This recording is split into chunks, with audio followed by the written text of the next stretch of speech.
Hi friends, ఈరోజు కొత్తిమీర మామిడికాయ పప్పు ఎలా చేయాలో చూద్దాం. ఇప్పుడు కొన్ని కందిపప్పు తీసుకొని 2 సార్లు నీళ్లు పోసి బాగా కడిగి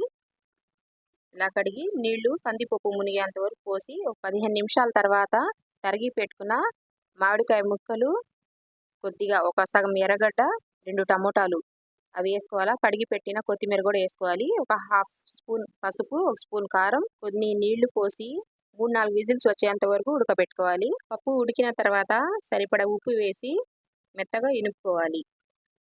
తర్వాత కొద్దిగా గట్టిగా ఉంది పప్పు, కొన్ని నీళ్ళు అయితే కలుపుకొని పక్కన పెట్టుకుందాం. ఇప్పుడు తాలింపు రెడీ చేసుకుందాం. స్టవ్ మీద ఒక కళాయి పెట్టి అందులో కొద్దిగా ఆయిల్ పోసి తాలింపు గింజలు, 2 ఎండుమిర్చి, సగం ఎర్రగడ్డ, కొన్ని తెల్లుల్లిపాయలు, కొద్దిగా కరివేపాకేసి బాగా వేగనివ్వాలి.